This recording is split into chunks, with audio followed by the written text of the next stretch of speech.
құстар қайтқанда. Айгүл Мантай.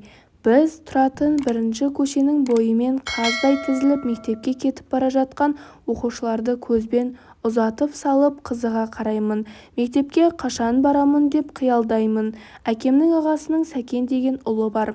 Ағам мектепке барғанда қиғылып салып көзімнің тостағанын жудым. Бірінші сыныпқа барған ағам бір-ақ күнге есейіп кетіп, менімен біраз күнге дейін ойнамай қойды. Сәкен бірінші көшедегі өзі құралпы балалардың атаманы. Сәкен доп ойнайықшы деймін жалынып. Ойнамаймын, сабағыма дайындалуым керек. Жүр кеттік, комбайнға мінеміз. Айттым ғой саған, ойнамаймын, сабаққа дайындалмасам, мұғалім саған емес, маған ұрсады. Әй, бірақ сен не білесің? Сәкен, дәптеріңді ұстап көрейінші, кірлеп қалады. Сәкен, қарандаштарыңмен Боранның күшігіміздің аты. Суретін салайыншы. Қарындашым сынып қалса, ертең сурет сала алмаймын. Маған мұғалім қашан ұрсады екен? Сәкен, мұғалім неге ұрсады? Жаман оқысаң, әрине ұрсады. Осыдан мектепке барайыншы, тек 5 деген баға аламын. Жоқ, Мәкіш апай, мені ұрған емес. Кеше Қазанбасты сабақта тыныш отырмаған үшін 1 сағат аяғын көтергізіп, бұрышқа тұрғызып қойды. Ой, оқушы болу неткен қиын еді. Мектепте балалар төбелесесіңдер ме? Мектепте төбелесуге де, жаман сөз айтуға да болмайды. Үйде кіші атамнан жаман сөз айтқаны үшін таяқ жеп жүретін менің ағатайым қалай тез арада тәртіпті бола қалған. Оның бетіне сенімсіздікпен қарап, сен сонда шынымен ешкіммен төбелеспейсің бе деп сұраймын. Өйткені оның сотқар екенін, төбелес іздеп аласұрып тұратынын білем ғой. Сабағыма дайындалуым керек. Үйіңе бар дейді ол қабағын түйіп. Шіркін, Сәкеннің әдемі қарандаштармен сурет салып көрер ме едім? Әкем берген 20 тиынға Сәкенге балмұздақ әперуге уәде беріп, оның қарандаштармен сурет салу бақытына ие болдым. Сәкенге балмұздақ әперуін әпердім-ау, жылап жартысын өзім жеп алдым. Уәдесінде тұрмаған маған Сәкен қарандаштарын ұстатпайтын болды. Мұз балмұздақ әкеп, тағы да қарандашын сұрадым. Бетіме сенімсіздікпен қарап, жылап жүрмейсің бе деп балмұздақты сүйсініп жей бастады. Сәкенге қарап тұру қандай қиын еді. Ернімді жалай бастадым. Қарап тұруға шыдамым жетпеді. Бір жалайыншы деп жалынышты үнмен. Бір тісте, сосын қайтып сұрама деген Сәкеннің жомарттығына разы болғаным сондай. Мұздай балмұздақты үлкен етіп тістеймін деп тісімді қарып балмұздақты жерге түсіріп алдым. Топырақпен араласқан балмұздаққа қарау, біреу жеп тұрған балмұздаққа қарап тұрудан да қиын екен. Ызаланған Сәкен, ботқа неткен ебедейсізсің деп басымнан 10 рет шертті. Әдеттегідей опера айтпай жазамды үнсіз көтердім. Сәкен бетіме таңдана қарап, ботқа неге жыламайсың, жыла деп сілкілей бастады. Сонда да міз бақпай тістеніп жыламадым. Тыриған арппын ғой, Сәкен неге мені ботқа дейді деп ойлап көрмеппін. Қырсық деді мені жылата алмай шаршаған Сәкен. Бір айдан кейін баяғыдай ағам мені ойнауға өзі шақыратын болды. Таңертең ұйқысын қимай, бүгін сабаққа бармай-ақ қояйыншы деп апасына жалынып жүретін оған жаным ашып, оның орнына бүгін сабаққа барып оқып келгім келеді. Сәкеннің сөмкесін арқалап сабаққа барар едім. Әттең, мектеп формам жоқ, әдемі туфлиім де жоқ. Бір жазда аяғымдағы жалпақ сары жолағы бар аяқ киімнің 3-еуін тоздырдым. Мықты тігілген деп шешем дүкеннен тек осы тәпішкені әпереді. Ботқа деп жыныма тигені аз болғандай Сәкен, трактор аяқ киіміңді киіп мектепке барсаң, балалардың бәрі күледі деп мазақ етеді. Бұл құрғырдың дүкенде барлық жасқа арналған түрі бар. Трактор аяқ киімім ұнамайды. Әрі бір аяқ киімді кие беруден жалықтым. Аяғымдағыны тоздырсам, осы жолы басқа аяқ киім әперетін шығар деп доп тебемін. Одан қалса әдейілеп аяғымнан шешіп алып, цементке ақым кеткендей ұрамын. Өткенде судай жаңасын пышақпен тілгілеп жыртып тастадым. Көріп қойған мамам ұрсып әкеме тіккізіп қайта кигізіп қойды.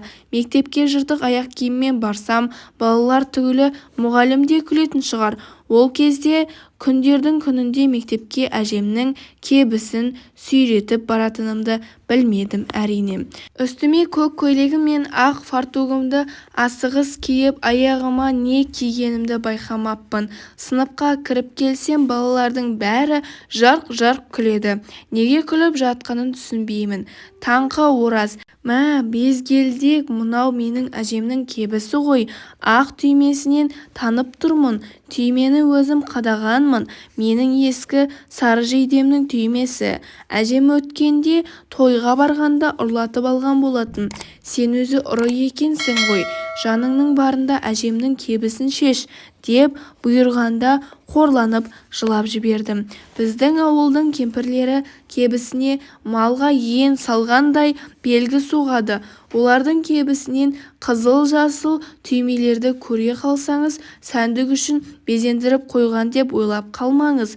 Тойға барғанда өздерінің сөзімен айтқанда әдірем қалғыр кемпірлер өздерінің ескі кебісін жаңа кебіске айырбастап әкетеді. Пысық әжем Әтіркүл кемпірдің жаңа кебісін пайда көрді ме екен, әлде көзі нашар көретін болғандықтан байқамай киіп кетті ме екен, кім білсін. Пайда көрді дейін десем, әжемде кебістің түр-түрі бар. Әкем мен кіші атам базарға барған сайын әжеме көйлек, мәсі, кебіс, науат әкеледі. Қара кемпір балаларының пейіліне разы. Базарлап қайтқан баласынан көкнәр әкелдің бе деп сұрайды.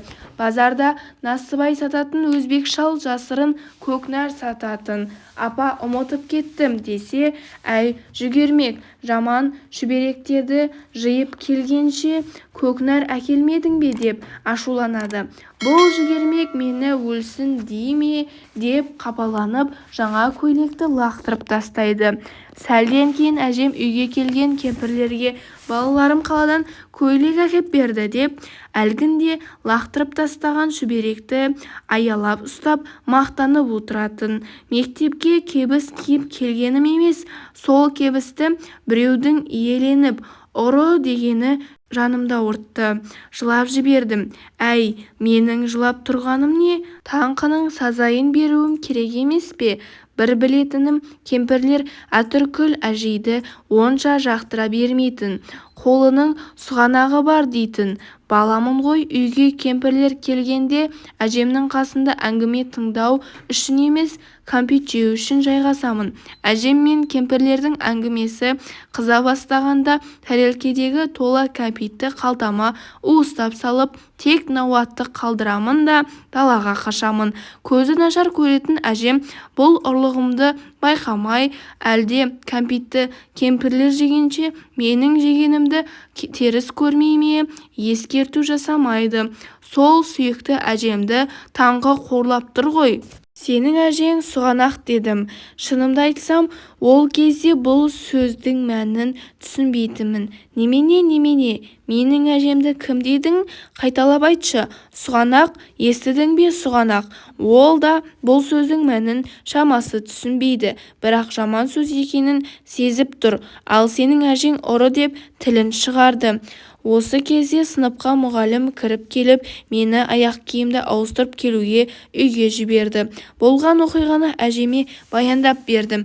Әжем ақ түскен көзін орамалымен сүртті де, бетіме тесіле қарап, үлкен кісіні сыртынан сұғанақ дегенің дұрыс болмаған. Кебісім Әтіркүлдің кебісімен ауысса, ауысып кеткен шығар. Бұл дүниенің өзі ауыспалы ғой шырағым. Жоғалған кебісімнің бәрін Әтіркүлдің аяғынан көрем. Менің кебісімді киіп алыпсың деп айтуға ұяламын. Ол кемпір біреудің кебісін әдейілеп ауыстырып алғанымен қоймай, үйіне барып кебіс ұрлаттым деп байбалаң салатын болып тұр ғой, деп басын қинала шайқады. Әй, сонымен сен жаман әжеңді ұры деп ойлап намыстанып жыладың ба? Әжем күліп отыр. Күлгені несі?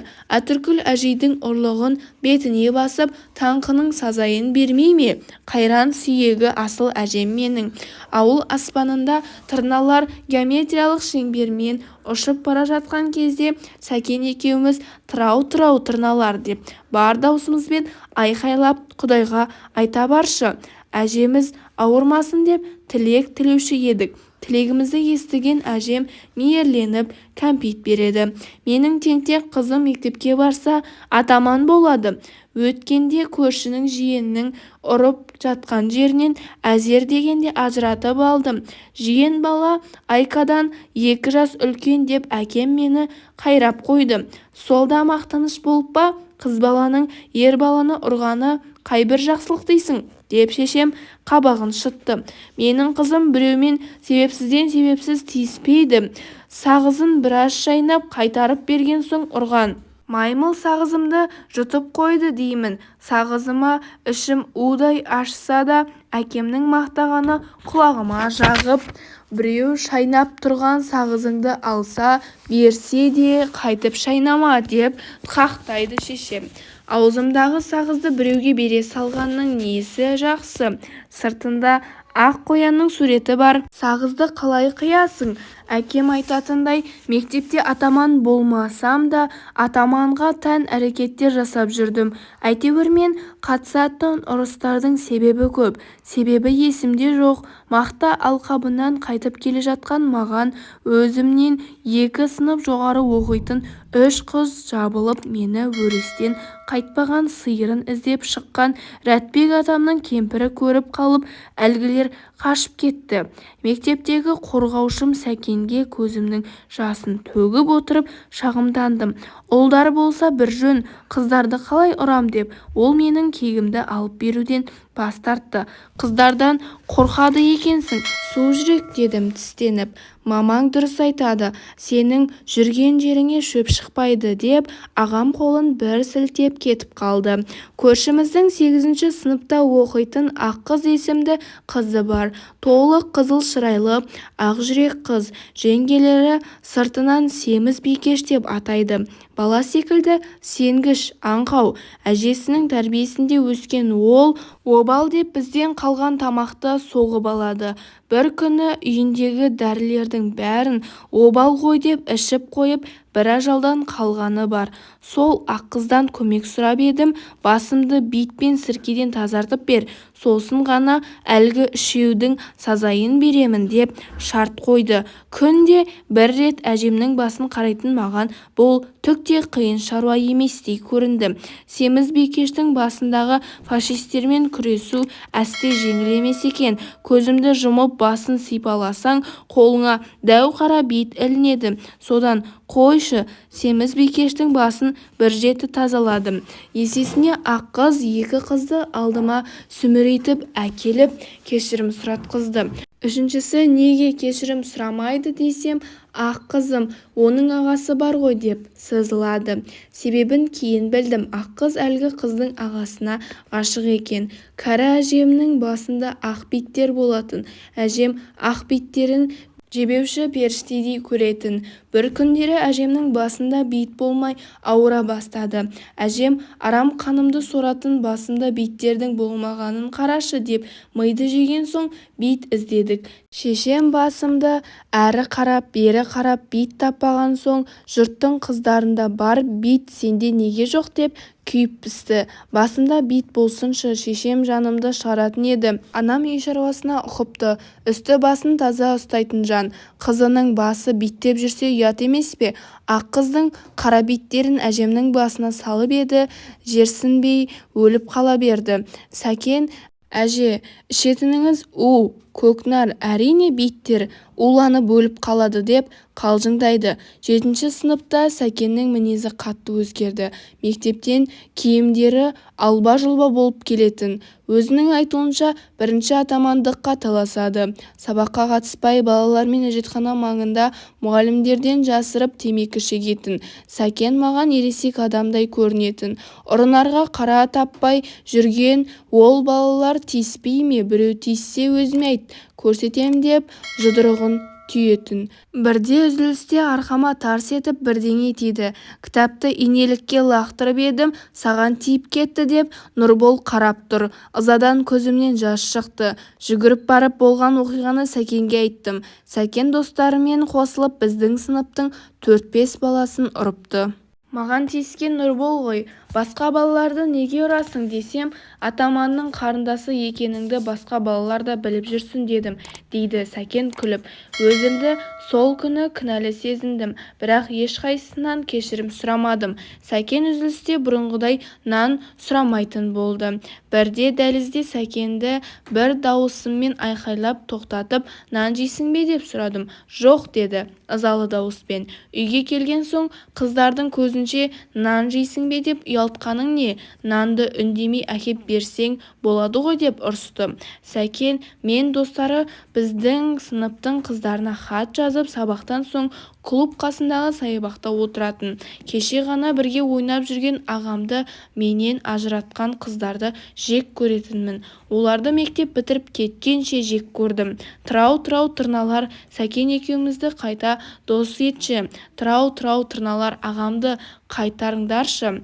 Тырналар, әжем ауырмасыншы. Сәкен әжемді айналсоқтап қасынан шықпайтын. Әжем де Сәкенді мейірімді деп жақсы көретін. Осымен біздің бүгінгі әңгімеміздің бірінші бөлімі аяқталды. Видеоны соңына дейін қараған болсаңыз, видеоға лайк басып, өз ой-пікіріңізді комментарийға жаза кетіңіз. Каналға тіркелуді ұмытпаңыз. Басшыларыңызға рахмет.